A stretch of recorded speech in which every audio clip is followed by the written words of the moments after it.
Ben Seymour is the Professor of Clinical Neuroscience in Oxford, and he's a Senior Clinical Fellow in Kyoto.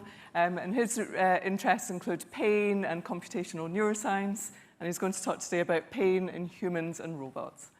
Thank you very much, and a great honour to talk to such a learned audience. So hopefully in like 30 minutes' time, you're all going to be convinced that pain is the most fascinating thing, and maybe some of you will regret not having studied pain, but don't worry, it's not too late. But hopefully you will understand that pain is a really interesting area in this interface between neurology and psychiatry, and a really exciting area when we think about how clinical medicine is sort of moving on between from the sort of traditional sort of clinical landscape to that embracing technology and AI and so on. So yeah, I mean, pain is really fascinating, and I just want to start by trying to convince you that it holds really many fundamental questions about the nature of humans and life and consciousness. From an evolutionary perspective, the threat of injury and the threat of harm is fundamental. Even when we were like single-celled organisms, a long time ago in our evolutionary history, the main things we worried about were being damaged. So that could be a chemical damage or mechanical damage or thermal damage. Actually, remarkably, those receptor systems we still have now. And we obviously just put a brain in between them. So remarkably well conserved, and arguably one of the fundamental drivers of the evolution of brains was that importance of just getting out of the way of harm quickly, as quickly as possible. And it's amazing that how highly conserved the pain nociceptive apparatus is. It's evolved more than once. So this is an octopus. They've got pain systems completely kind of differently evolved, but ending up doing very much the same sort of thing.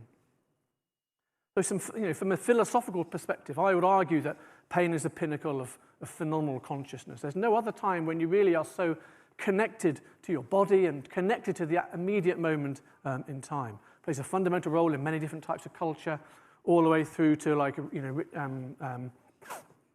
rituals, initiation ceremonies, religion, and so on. And plays a central role in our culture, but it harbours this kind of core, really difficult neuroscience question. We don't really know. There's no such thing as a pain cortex. Penfield never found one when he was poking around the brains of awake epilepsy patients. So it's distributed across the whole of the brain somehow, but it's somehow fundamental. Somehow consciousness of pain emerges from that. And I would argue that we often ask ourselves, what animals are conscious and what are not conscious. But I think the more interesting question is, when we did evolve, whenever that consciousness did evolve, what was the first thing we were conscious of? And I would argue with you, and I'll fight you to argue that it was pain. And you can disagree or whatever, but it's a really interesting question. We'll never know the answer, of course. But moving on to the interest from this topic, how we think about that. Well, I'm going to put forward an engineering perspective, because pain is really key. We need to move from that kind of subjectivity and that's philosophy to thinking about how brains actually do this and how we can solve this problem in patients.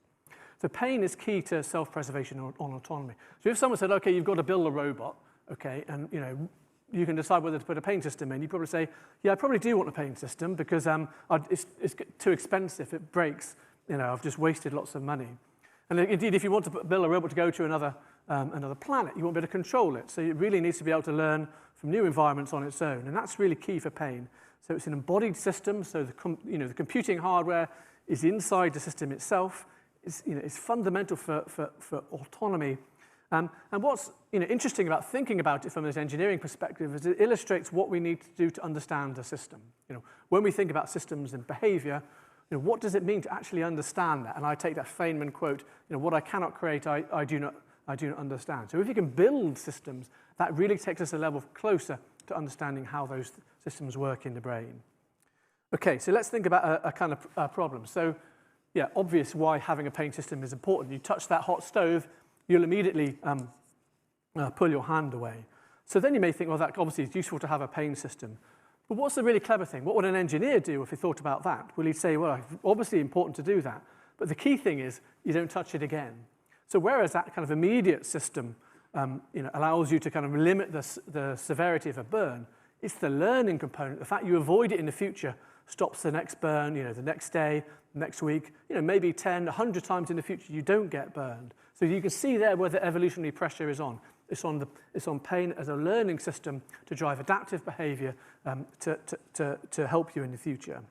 So that's good. That allows us to move from the subjective sort of view of pain to this kind of functional, this thing, it's useful, and we can define exactly what it does. That means we can start to think about it, again, as engineers. So imagine this is just like an abstract state space. You move through these different states, and imagine you end up, these actions could be walk into the room, turn on the cooker, whatever, and something ends up with pain. How do you solve that problem? Where did you go wrong? How do you know where to change your behavior? It's quite a famous problem, this. It's called the credit assignment problem, and it's working out, what are the junction points. And engineers like this problem, and they solve it. You can solve it by building a value map of the world, so working out how good any particular state or any good particular action is, and then you can use that to drive your decision making. So we have areas of maths called reinforcement learning or control theory in engineering. We can work out what values are, and we can compute prediction errors as we move through. You're probably aware that prediction errors play a fundamental role in learning because they tell you what you did wrong and you can improve things in the future. So you can do that in this type of environment. And if you do that, maybe as an example, sort of toy case, you end up with something like that. You end up getting a reward up there, you end up getting pain down there, so you can see where the decision points should be. So you can use that to guide your behavior. So rewards, obviously, the other side of the coin, driving appetitive behavior, so seeking behavior, and pain driving avoiding behavior or sort of escape behavior. So that's nice. So we can start to build a kind of conceptual or kind of computational framework for how brains might be solving exactly this problem. And as well as giving this problem to some computer algorithm, we can give it to real humans lying in a brain scanner, learning about sequences of actions or sequences of states which end up in pain or which end up in reward. So when you do that, you can kind of make predictions about what the brain should be doing, and then look to see if somewhere in the brain is doing exactly what you think our computational model should be doing. And that works very well. It does seem to offer a very good explanatory behavior for brain activity in key regions. This is the ventral striatum, the ventral putamen. So that's good. It starts to rationalize our approach and help us understand how the brain is actually performing information processing operations to solve this behavioral problem of not getting hurt. Okay, so I'm not going to go through lots and lots of experiments because we've done lots. But so this is another key example of this is looking at uncertainty. So you kind of, in the context of uncertainty, you need to increase your learning. If you're not quite sure what's happening, you need to turn up learning. And in the context of pain, that seems to actually turn up the pain signal as well and increase the learning rate. So this just illustrates how we can understand how we can sort of move not just from our actions, but also to our perception. So pain appears to be titrated or increased depending on how important it is for learning. Now, lots and lots of experiments later. We look at Pavlovian learning, instrumental learning, relief, exploration, controllability. So many of the sorts of paradigms which you'll be familiar with in the sort of history of fear and PTSD and depression. And we can use that to kind of build a kind of overall kind of computational model or sort of engineering diagram of what the pain system looks like kind of mathematically. And it looks something like this. So you have, there's not just a single system driving our pain behavior. In fact, you've got multiple embedded or sort of hierarchy of control systems controlling our behavior. So at the very lowest level, kind of reflexive, there's almost like these sort of dorsal horn, these spinal responses, which allow you to, cause you to withdraw your hand. And then built on top of that, you've got Pavlovian systems. They hijack those innate responses. On top of that, you've got what we call basic action learning systems, stimulus outcome responses, habit learning. Again, that hijacks a Pavlovian system, which hijacks the reflex system. On top of that, then we have these much more cognitive models. So cognitive, we think about there being internal models inside your brain about what the states are, how the environment is built, a kind of map of the world. And again, that exploits the habit system and the state system. So they're all nested on top of each other. And a really interesting thing about the pain is that this actually, not only does that control our external actions, or our observable actions and responses, be those things we do or physiological responses, but it also controls the incoming pain signals themselves. So it's actually it's self-tuning system, and there's a nice rationale for that in terms of, that is exactly how you would build a system to be most efficient. But it means that, we call this endogenous control, so the perception of pain is then being gated as part of the decision of the system itself. Okay, so that's nice, and of course that looks complicated. You might say, well, how do we know any of that's true? Well, of course, that's one thing we do when we try to do imaging experiments, but we can also ask ourselves, well, does it work?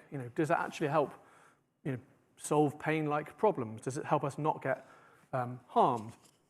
In fact, it does that quite nicely, and really, indeed, this is a simulation, so an example. So you need to, the problem, you need to go from this bottom left-hand green square up to the goal, which is up there at the top right. But every time you hit a wall, you get injured, you get damaged. So this is the kind of conventional way of solving that problem. You go there very, very quickly, but you tend to pick up damage on the way. With the pain system, you take a much more cautious approach through the middle thing there. And indeed, that's a very nice problem. It's called a safety efficiency dilemma.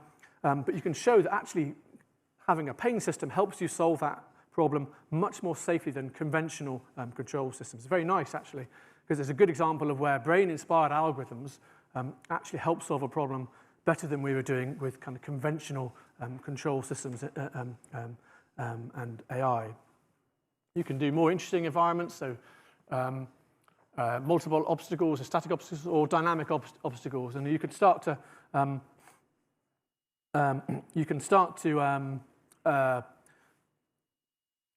expand what in a sense the sensory space, so what the agent itself sees, which you need to do for the dynamic case. So you can, it's kind of nice. You can build up quite high levels of sophistication, and you can also extend this to kind of more complex bodies. So this is looking at a kind of multi-joint robot. So again, using exactly the same theoretical framework, computational models, we can show this is what you're trying to do, trying to avoid trying to touch the green target and avoid the blue one. So you can solve, you can extend this to motor control problems. So it's a nice sort of body of theory, and we could show that in fact it's quite good for solving real-world type problems. These are kind of continuous space problems, which are much more challenging. Okay, but then we still have that question: is this a good model for behavior in the lab? So then we need to build up kind of comparable systems for doing that. This is my lab in engineering in Cambridge. So we use VR. VR is very nice because you can really capture how people move around in your environment. Hold on. So we've sort of designed our own sort of real-time interface for gathering all the data. We can get all sorts of, we can get EEG data, physiological responses, get it all in real time. And the goal here is to pick up different fruits. So banana, maybe that doesn't hurt, but we'll put pineapples in there somewhere, and they're spiky, so they give you pain on your hand. So you can really kind of solve nice, ecologically realistic tasks. You can do this in your home, you can do it in the lab, and learn how pain is guiding behavior. So we then take our predictions of all those kind of fancy models and test those behaviorally, and again, look for corresponding activity in EEG. And indeed, we can even start to do that in clinical context. So this is looking at how people move. These are patients moving in their own home, doing physio exercises. Can we make predictions about how they get pain from real clinical conditions as they move? So this is just using an iPhone. So we use a kind of AI-based motion capture system for 2D systems. So that's using a kind of deep learning trained algorithms, and then we can plot joint angles and all that sort of thing. So we can show how you can already take this right into the patient's home to kind of set up that infrastructure. Okay, and what becomes a really important point is that this kind of engineering perspective gives us a very new and very different perspective on what pain actually is. We all think about pain as being like a sensory signal. So when you touch it, it tells me something about how much that something hurt. It tells me kind of an inference about the harmfulness of an external object. And that's popular. That's popular in models like predictive coding. We think about it as the kind of sensory inference, a Bayesian brain type thing. But what emerges from this, when you look at what modulates pain, is that it's rather than being a retrospective signal, rather than telling you about something that happened, it seems to look far much more like a prospective signal, a control signal. It tells you what you need to do in response to that thing. And that's very different. And it kind of, what's powerful about that is that when we took our sensory first view, the conventional view, couldn't understand why pain was being modulated by so many things. And people just viewed subjectivity, it's so variable, so dependent on funny cognitive factors or the emotional state of the person. And kind of when you go to this kind of motivation first view, you realize that if actually no, all that modulation makes perfect sense. Just the patient or the human is just using information in whatever way they need to optimize the use of pain for behavior. So rather than pain being this very kind of fluffy or variable or kind of unreliable signal, we then, in this new conception, we actually becomes very, very precise. And indeed, if you think about how important pain is evolutionarily, then of course that makes sense. Why would we evolve a system which was kind of fluffy and useless? We didn't, basically. We just don't understand it properly. Right, so how can we move? So this, everything I said so far is very much thinking about pain, that phasic pain, touch the stove, get stung by a bee, or whatever. But there's much more to pain to that. And indeed, in a clinic, when I see my own patients in the clinic, they don't really complain of lots and lots of phasic pain. They complain of chronic pain or tonic pain. That persistent, long-lasting pain. Okay, you get spontaneous exacerbations, but it sits there. They sit in their armchair. They're still in pain. So what's the point of that? Hard then to see what's the evolutionary advantage of just being in pain when you're not doing anything. So that's interesting. So okay, here's a quiz question. Okay, so this is a patient. Have a gait analysis on the left, and you've got some imaging on the right. Okay, so what's the diagnosis? Okay, that's enough time for you. The diagnosis is they're a velociraptor. Now, apart from the fact that they tend to have like anger management issues, this one's actually got a fracture. And actually, if you look at about something like 5% of trackways or fossils, then you find evidence of healed fractures. So what that means is not only do they get fractures, but they've recovered from them. And it illustrates just actually injury is really important. Is a common occurrence throughout species and throughout our history.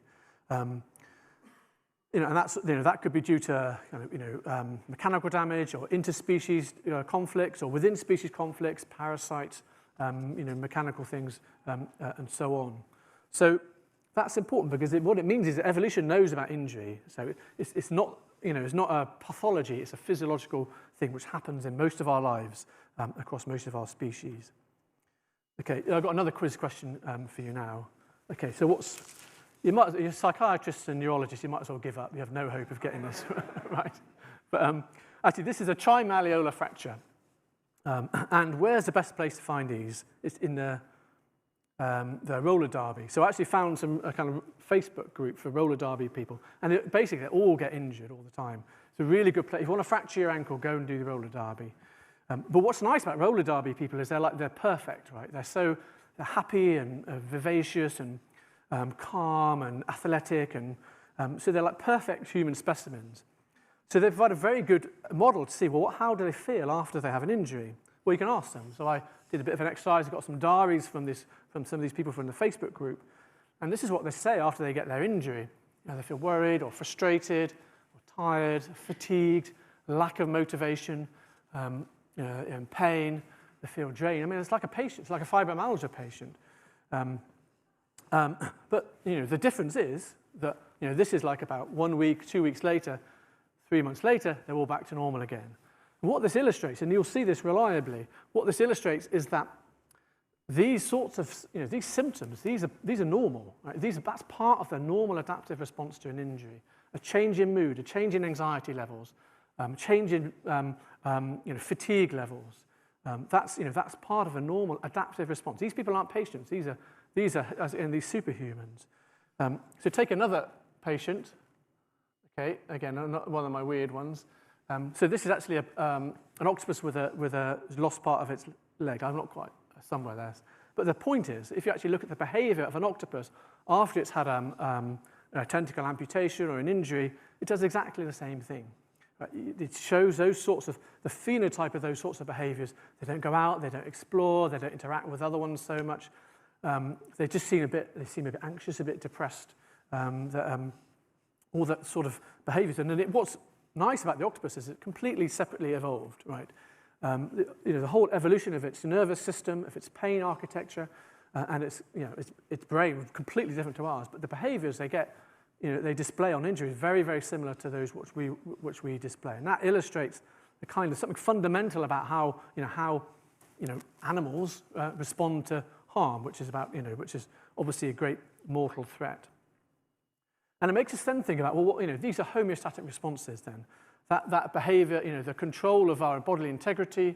We often think about homeostasis in terms of like endocrine systems or whatever, but it's that's physiological homeostasis. But we have the synergy with behavioral homeostasis. What are the behaviors you do? If you get cold, you go somewhere warm, as well as shivering and so on. So these are fundamentally concerned. Homeostasis is fundamentally concerned with motivation, with drive, decision making, and our sort of sense of affect. Okay, and you think about it in exactly the same way. We can think about rewards and punishments as being defined with respect to homeostasis. A punishment to make us away from what we want to be. Rewards take us towards that, and it illustrates that basic opponency. But it's not just injury. There are multiple different states which animals have experienced during the course of evolution, in the course of their lives, which have impacts on kind of this range of motivational systems. So starvation. What do animals do in starvation? You get reduced activity, reduced body temperature, aggression, increased risk-taking. Again, illness is quite well understood. Illness behaviors, so fatigue, reduced appetite. Again, these are deliberate. You see those in the mice. You cut the vagus, you lose them. Extreme temperatures, sleep deprivation, and what we're talking about now, which is injury. An important thing to say about that is that those, the control of mood, fatigue, appetite, sleep, anxiety levels, these are often controlled in a very careful and a very precise way according to these different kind of state-dependent changes in homeostasis. So allostasis, I call it, though people use that term to mean different things. But this is what the system has evolved to. So it's evolved to control our behavior. So looking in detail then at injury, which is obviously accompanied by this persistent pain, then we can think about why that's a good thing, the kind of good behaviors that you're associated with that. So of course we can recognize that what's important if you get injured, you need to recover. So reduce reward seeking, enhance punishment sensitivity, because you're more vulnerable to the world. Reduce vigor, you shouldn't be going out. Don't go out, play with, mess around with your friends. Don't go out playing football. You need to obviously conserve energy and focus on getting better. So all those sorts of behaviors that we associate with like low mood or anxiety are adaptive. They're supposed to be there. They're being controlled by the brain. And of course, pain occurs on the body, so you have enhanced protective responding to that area, and of course, there are many impacts on learning. So injury is a homeostatic response which drives that suite of behaviors of like what we consider psychiatric behaviors from a clinical perspective that help you recover. So they're good. They're supposed to be there, and we can build models of them. So again, take a control theory model. I'm not going to explain this, but just to illustrate that we can adopt that kind of control theoretic framework and apply it to states, to homeostatic states, just as we can in terms of injury states. So for those free energy files out there, this is actually quite similar to a free energy. It's much more of an engineering approach, so a control systems approach, but it will satisfy many. It's a bit different from free energy, but it satisfies many of those sorts of predictions. And we can build that, and then we can put that into put that into our simulation systems and so on. Again, does it map to the brain? Well, that's a question, that's a hypothesis, and we can start to test that now. Just an example, but the insula, obviously in terms of homeostasis and behavioral control, insula is one of the areas, as well as anterior cingulate and hypothalamus, which seems to be important for that. So we can start to make predictions about how that system should adapt in the context of injury. We can start to test some of those predictions. So this is actually looking at rheumatoid arthritis patients. So rheumatoid arthritis, really profound fatigue, often mood and anxiety changes, and of course tonic pain. And what's nice about that, so up the top there, all those tasks which I skipped over at the beginning, what we can do is do tasks like that in patients, then we can use our models to parameterize how they do that, so their learning rates, their sensitivity to rules and punishments, and produce like a set of parameters which cover that, almost like their sort of profile of their computational parameters that we see in their behavior. And then we can apply that to their symptoms, and we can apply it to their brain imaging data. So very much like having a kind of a cytokine strip. We sort of got a computational, a computomics strip, and we can apply that, and then you see some of those parameters correlate really well with subjective symptoms.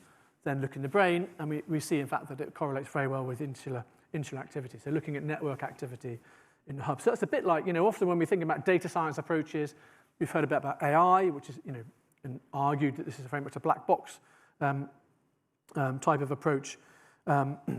This is kind of, again, another sort of data problem, but it's one we understand, right? It's based on, the features within that model are those which make, actually make sense in terms of how the system actually is built and how it works. Okay, so how about chronic pain? We can make a bunch of predictions about why the pain systems should be so susceptible to developing chronic pain. It does occur. It's about 20% of the population. I want to show this. And then you can see that how we can then conceptualize this in this broader framework of behavioral homeostasis. So I do a sleep clinic in Oxford and John Radcliffe, and I see most of my patients are really multimorbidity patients with all these sorts of problems. And it makes sense because we can understand why chronic pain. So it's not really multimorbidity, it's really a fundamental problem in this control of behavioral homeostasis. It's not just that patients with chronic pain are often anxious or depressed or fatigued. It's actually that the control processes which are driving that control those things as well. So it's part and parcel of the same disorder. And you can see how that kind of mechanistic framework relates to things like RDoC, relates to kind of what Trevor Robbins would call endophenotypes, that sort of understanding of mechanisms of behavior and taking it from there. And indeed, it maps very well. If you look at the complexity of what we'd, in the olden days, we call a mesolimbic circuitry, for want of a better word, but particularly the control of behavior being this kind of subcortical sort of behavioral disorders sort of network and framework. Okay, so is that helpful at all? Yes, so in terms of how we can build solutions to build it, of course, understanding the brain and the behaviors in terms of an engineering perspective clearly begets engineering types of solutions. So this is what we call clinical neuroengineering. So we can build simulation platforms to test different, we can test interventions purely in silico. We can use it to design learning rehab technology, sensory motor training, chronotherapy and digital support systems as you move out of the lab into the home, neuromodulation and closed loop systems, so we can target areas like thalamus or PAG with deep brain stimulation, which is what we do in Oxford, and build kind of human AI or cooperative human AI systems. Just to say, since robots was in my title, we can also apply this to completely artificial systems. So outside the hospital, go to the engineering department, we can start to build better robotic systems, because not only do they much better protective systems, but they have this fault identification and adaptive safety systems, which are prime for dealing with autonomous situations. Of course, safety is very important in AI, and particularly as we move to human-centric systems. So there might be robots which interact with people, or even just control or design or systems which interact with people in some way. Having a really kind of effective safety system is really important, because you can't predict what humans will do. Okay, yeah. So time to conclude. What I'm trying to convince you is that pain is information, and what it seems to have evolved is as a very kind of precision control system that maximizes survival. That makes sense when you look at the ecology of pain, when you look at the brain organization, when you think of it from an engineering perspective. And that's important because you can move away from that very subjective sense of what pain is to understanding how it's actually built in the brain. So chronic pain, again, we can conceptualize it as a persistent internal model of injury. And that works for some types of pain, maybe not for other types of chronic pain so well, but you can understand how it drives that physiological suite of behaviors that we recognize as being part of that underlying control system for homeostasis, for injury homeostasis. And we can use that to design new neurotechnologies that exploit information-rich strategies that target brain information processing. So I'll thank people who work in my lab and my funders, and move quickly on to the adverts. So this is, so for any of those who are trying to get your CPD points, we have a course actually on neurotechnology focused towards pain. If you go to cpnn.act.uk, we've got, in the process of getting all our lectures up, it's CPD accredited, just half an hour. You can do it when you're doing the washing up or whatever. Get your CPD points and be fascinated by hearing about optogenetics or adversarial CBT, anything like that. So that's it. That's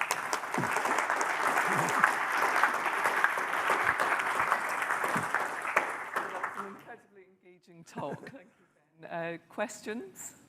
Yeah.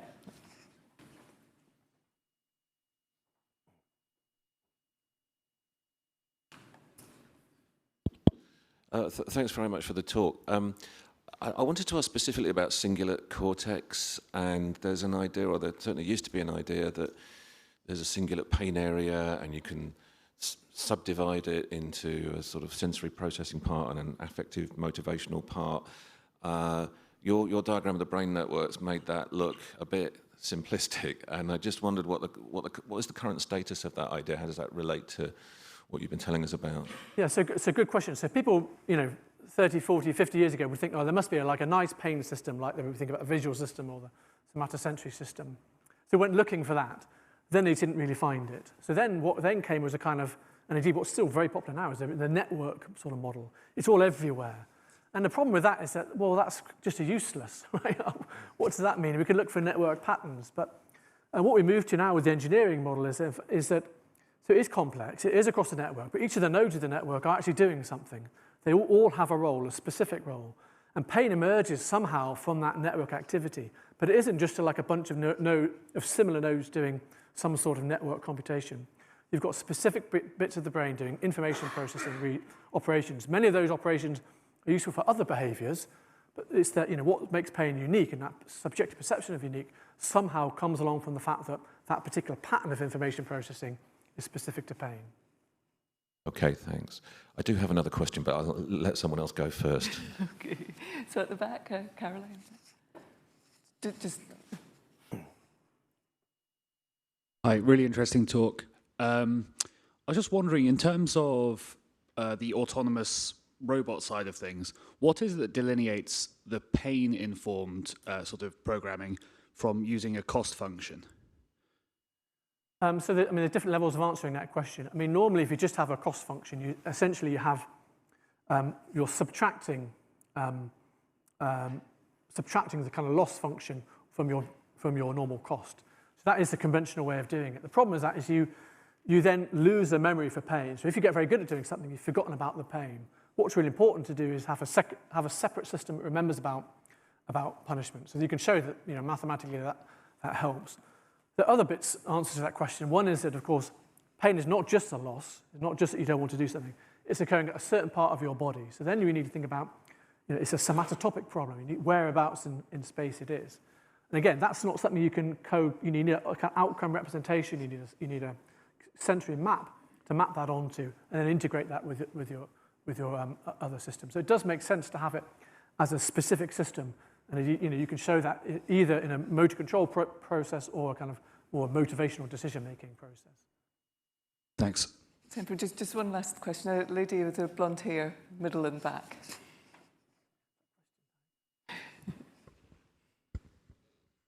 Thank you. I wanted to ask about the intersection between pain and affect.